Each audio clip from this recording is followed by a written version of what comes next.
So, wrestling fans, your boy number one here tonight to give you a review on Raw, which just took place not a few minutes ago.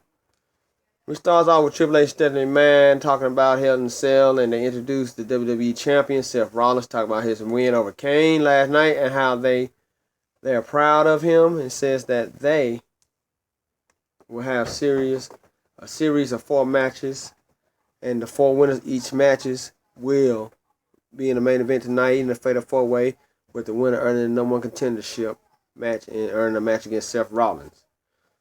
So then out comes out Roman Reigns. He looks at Seth Rollins and tells Seth Rollins that he will be the number 1 contender and he's going to take the WWE title from Rollins. So that begins our first match, which was between Roman Reigns and a member of New Day, Kofi Kingston. Roman Reigns eventually wins the match after he hits Kofi Kingston after Kofi Kingston misses with Trouble in Paradise, then he hits Kofi with the spear to pick up the victory. So then we have our next qualifying match, which is between Cesaro and Kevin Owens. Kevin Owens wins ultimately by hitting Cesaro with a pop-out powerbomb on his way to the Fatal 4-Way in tonight's main event. So after that, we have Charlotte and Paige and Becky backstage, and Charlotte is saying how she's trying her hardest to believe that Paige is sincere. And she tells Paige that, if I find out that was you who attacked Natalya, there will be repercussions.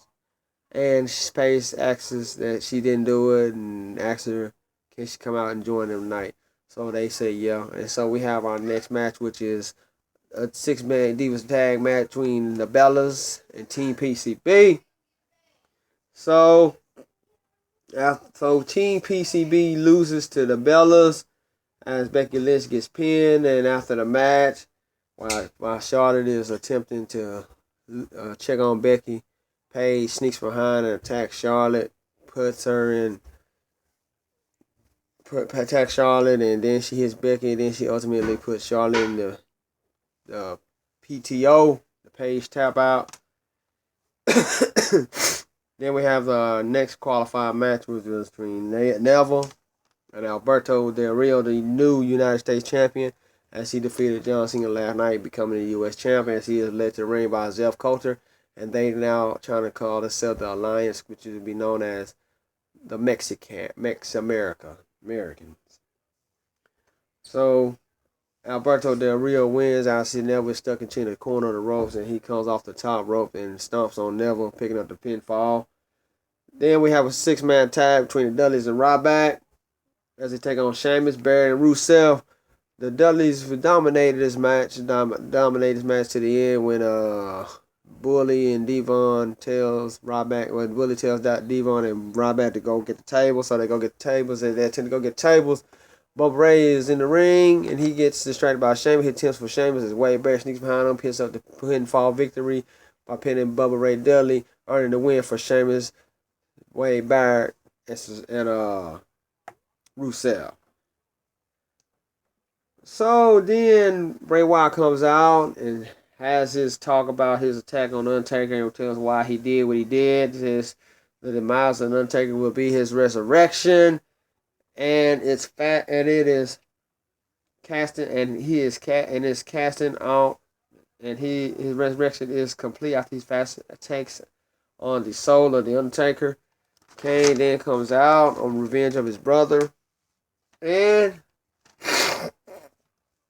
then the Wyatts the lights go out in the ring, surrounded by the other 3 members of the Wyatts, and they come in the ring, and Kane takes care of them for a second, then it's left for him, Bray Wyatt alone, but then finally the number game gets the best of Kane, and they take out Kane, and they carry him out the same way that the Wyatts did Undertaker last night in Hell in a Cell.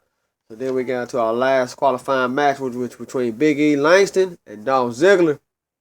And during the match, out comes Tyler Breeze, and Ziggler wins after he hits Big E with the zigzag.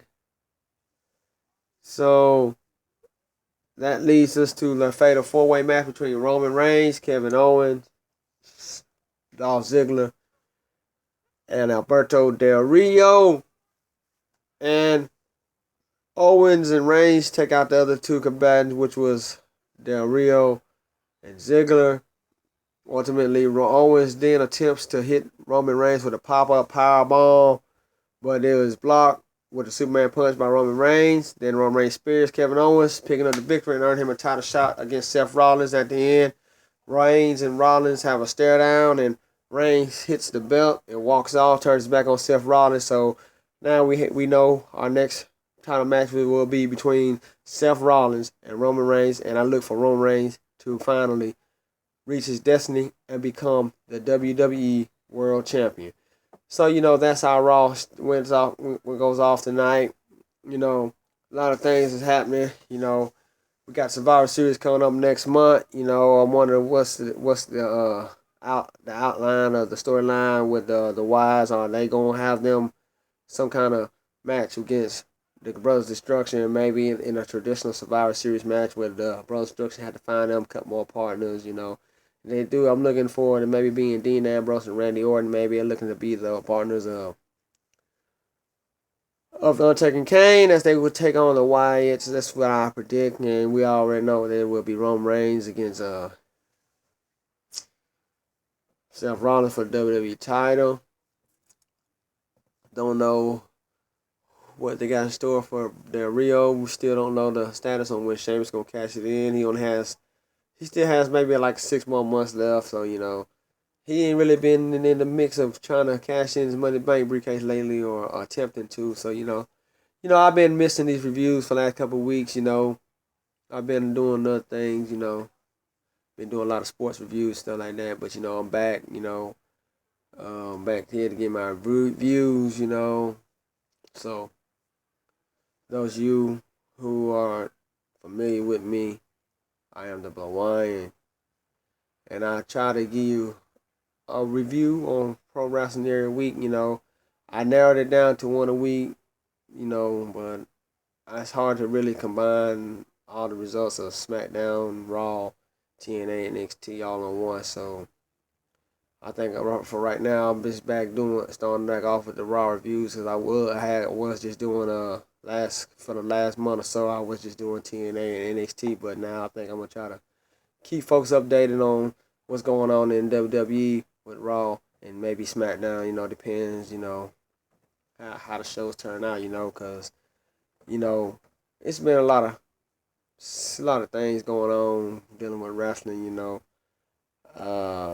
storylines just don't make sense to me. I missed the TNA review last week. For those of you who was wondering why I didn't post a review last week, because I had a prior engagement. But I'll be back this Wednesday night with an NXT and TNA review. And for those of you who miss NXT, yes, it is true that one of the original members of the TNA roster has jumped ship and is now on the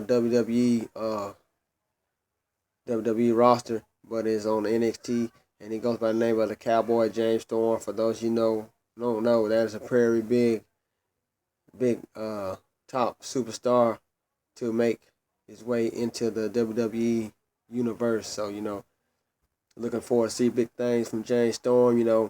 He was one of the original members of TNA when they first opened up, and for those of you who are not familiar with James Storm, he is a hell of a competitor.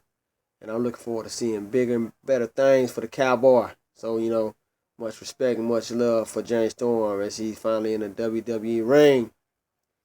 And scheduled for this week's main event, we have a match between Samoa Joe and the newest member to make the main roster of WWE, Prince Pretty himself, Tyler Breeze. So, things are trying to shape up better for the WWE. They bring Alberto Del Rio back, align him with Zeb Coulter, things starting to look up,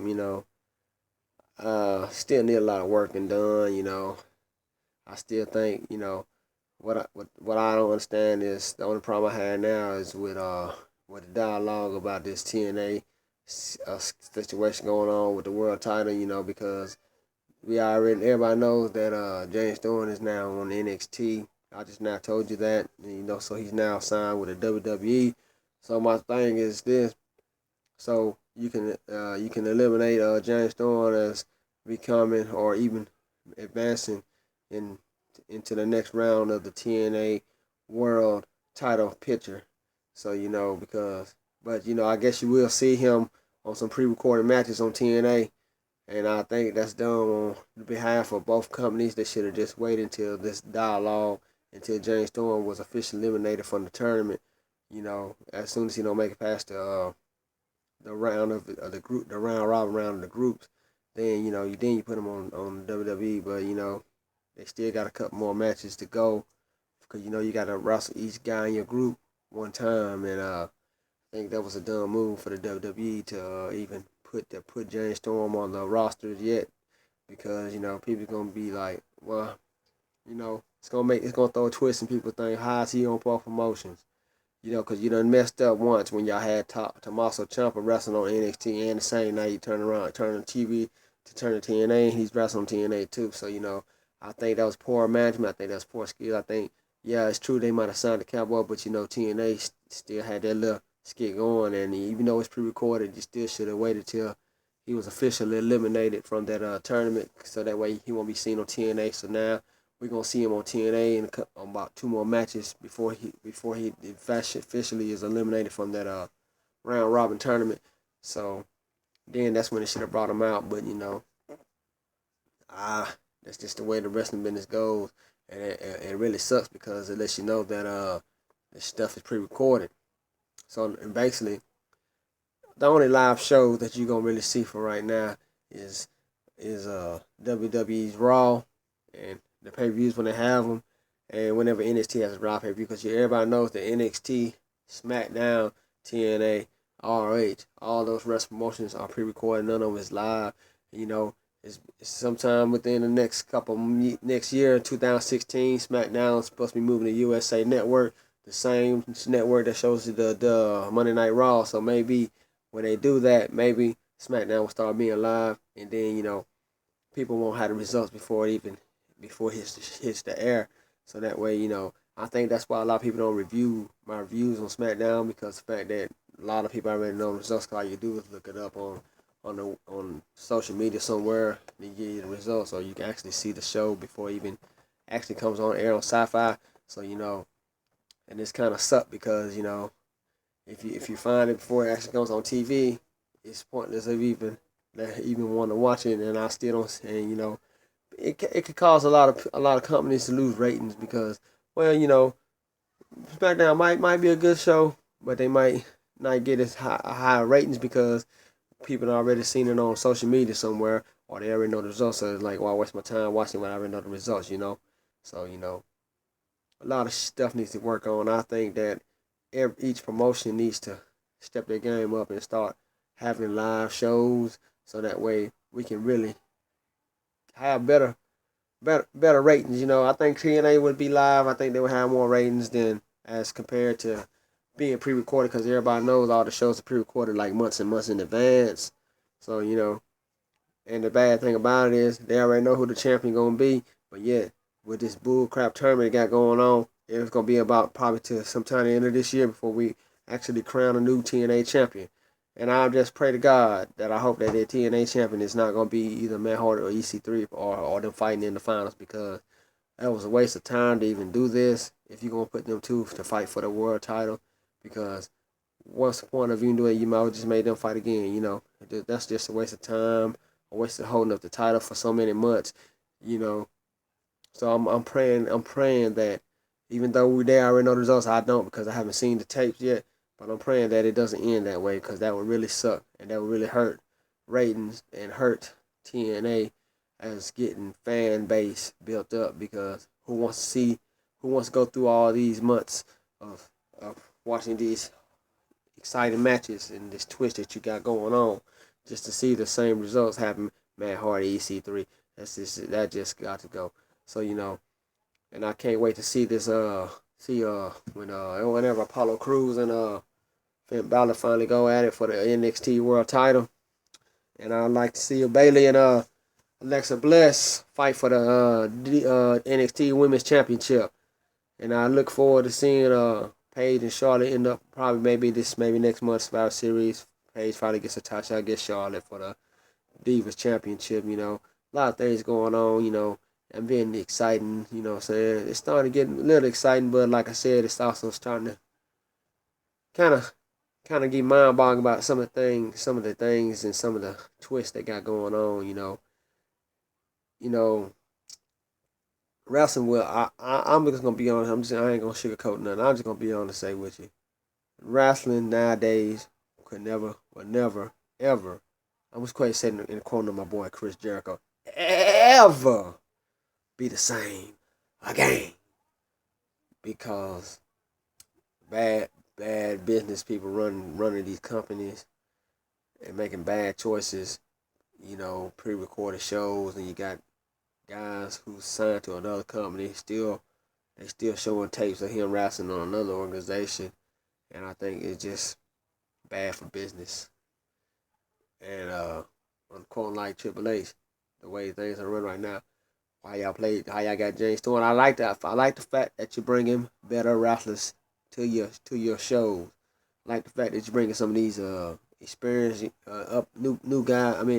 Veterans to NXT to help build your future. I like that concept, but I don't like the concept of knowing the results that these guys are still wrestling on pre-recorded shows on TNA or whatever the situation may be. So they're gonna still be seen on TNA for a couple more weeks or whatever.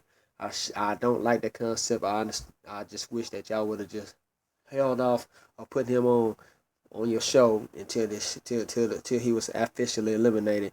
It would have made a lot more sense, because like I said, for people who don't know that this is pre-recorded, they might watch the show one day and James Storm might wrestle on NXT the same night, and then they flip TNA and here he is again. Like I was about Tommaso Ciampa, but the point was I already knew it was pre-recorded, but still that's not the point. You got some people who gonna be confused, and they're gonna stand. Well, how can this be? You need to start working on stuff like that. Like the fact that you're bringing up some of your young talent from NXT to the main roster. Giving them a shout out, what it's like to be on the main roster. Can't wait to see how Tyler Breeze performs when him and Dolph Ziggler finally officially gets in the ring to go 1-on-1. Can't wait to see that. I think it's gonna be a hell of a fire match. I think some of the storylines you got going is pretty good, starting, but I just hope it don't be no draw it out months and months of, mix it up a little bit, please. And that's all I got to say on that note. I'm just happy to be back here to give you folks reviews on pro wrestling, WWE, NXT, TNA, or whatever I review my wrestling shows on. And I also like to thank each and every one of you who does watch my reviews and who does subscribe to me and leave me your comments. It means a lot to me. And I also try my damn best to give you the best results I can, and to give you my opinion. If I think the shit sucks, And as far as John Cena, the rumors must have been true about him taking some time off, as he lost the U.S. title again last night to the return of Alberto Del Rio. So the speculations was that Cena will be out to the end of the year. And I think that's why he lost the title, because he didn't really put up a fight. Alberto Del Rio just dominated the match. So it makes me know for a fact that John Cena will no longer be seen on the WWE for the to the end of the year sometime, for personal reasons I don't even know, but whatever reason, John Cena, hope to see you soon, but I guess everybody does need to break sometime, and the situation with Randy Orton is still unknown, as he's not been seen doing any shows as of late, as he have been injured supposedly in his match a couple weeks ago. So a lot of things going on. I'm just want to see better wrestling. I want to see more live action. I like to see it. I don't want to see people wrestling on two shows. You got to fix that. So do me a favor, WWE. If anybody that's associated with the WWE or is working for the WWE, hear me out, please. Don't let James Storm wrestle on NXT if he's gonna wrestle on TNA that same night. But me personally, don't put James Storm. Don't show any more matches with James Storm on your company until he loses his matches and is eliminated from that tournament. Because I think after his last match, that he don't make it to advance to the next round tournament will be his last match in TNA. Then you put him on. And one more thing, WWE, that I would really like to see you do. Bring my boy AJ Styles to your roster. Your roster needs AJ Styles. People like him can help make your company better. I want to protest. I want to see AJ Styles in the WWE ring. And make it happen, please. And I am the Blue One. I like to say peace, God bless, and I'm out.